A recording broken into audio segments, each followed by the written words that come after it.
on week 6 of the side-by-side mini groups. This week we're going to look at chapter 11 and 12. The first chapter, chapter 11, is about walking together, telling stories, and it talks about those shorter stories where we need to really listen for the details, to listen to what's most important. Maybe that's just asking person like, how was your hospital appointment, how are your kids doing, those sorts of short stories of what's maybe been happening this week or whatever. And then got the longer stories about people's lives. And maybe it's a story of how they became a Christian, maybe it's a story of suffering. And as we get to know people better, as we sort of appreciate them more, we will love them. And as we love them, they'll be more likely to tell us about the hard things in their life.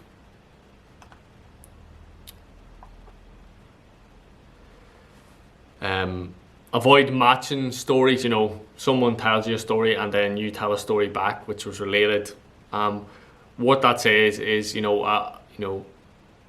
enough about you, now let's talk about me, and that communicates that you're not really listening to that person, and they're more unlikely or more reluctantly won't tell you their story, or won't tell you those hard things in their life. We need to follow.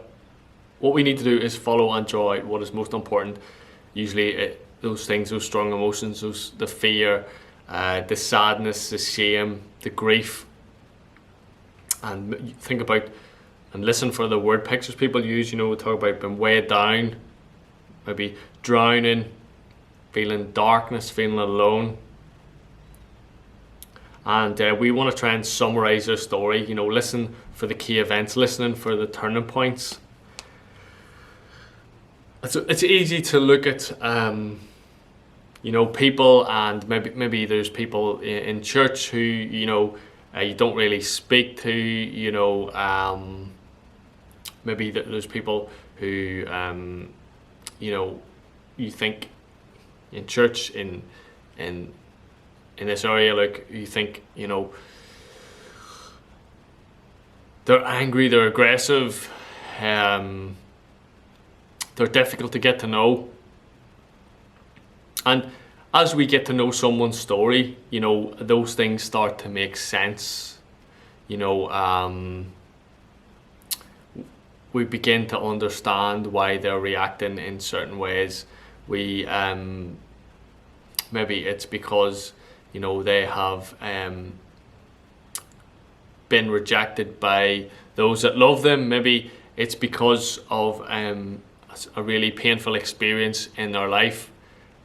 So again, getting to know someone's story helps us to understand them, and helps us to love them. And that's what we want to do.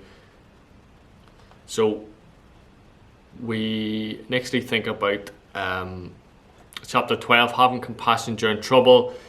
We want to have compassion on those who grieve and grieve with those who grieve. We don't want to be silent, as that is interpreted as indifferent.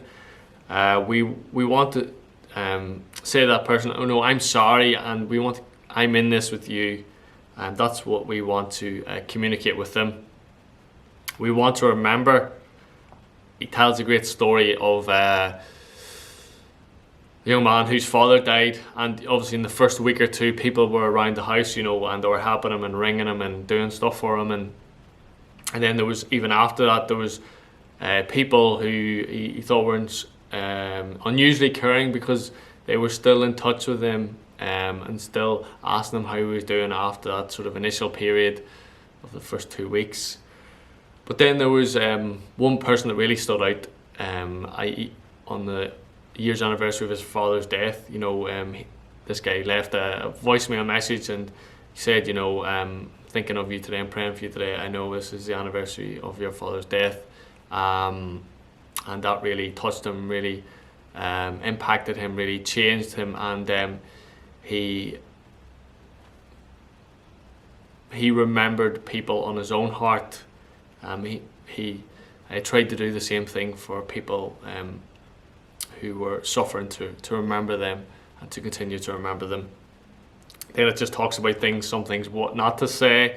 It could be worse. Don't do that, because God is not dismissive of our hardships. We shouldn't be either. What is God teaching us through this? Or God will work for the good. And we need to remember suffering isn't an intellectual matter. We don't have to work it out. Suffering is highly personal. It's all about, can we trust God?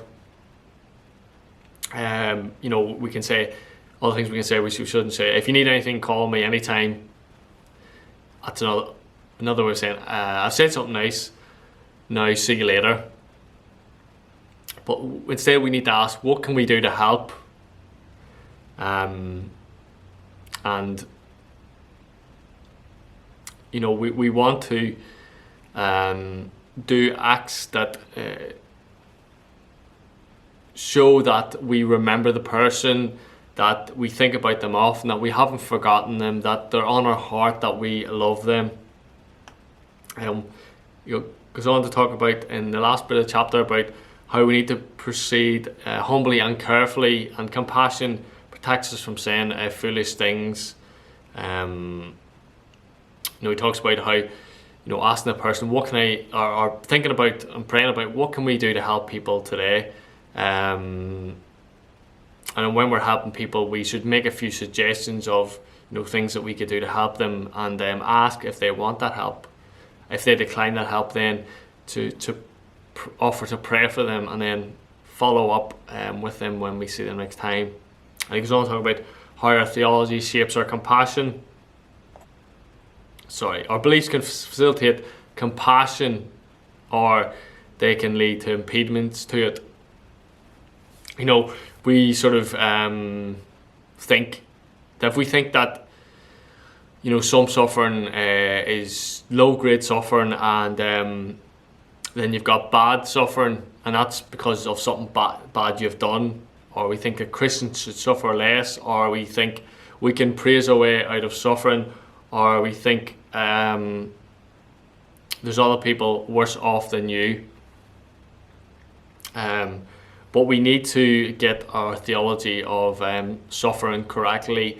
We need to remember that the reason we suffer is because of this broken world we live in, and that everything won't be right until Jesus returns, and that we are people of hope, that we look towards the future, and we also have the Spirit now to help us.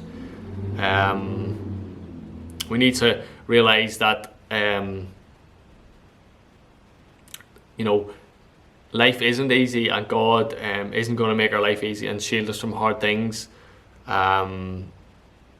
But suffering confirms that we belong to Him, we belong to God, and God matures us through sufferings, and in our sufferings we are with Christ, we share in His sufferings. And the better we understand suffering, the better we can help, and the deeper our compassion will be with those who are facing hardships. So, thanks for listening. I hope this was useful, and I hope this led your conversations in your groups. Thanks. Bye-bye.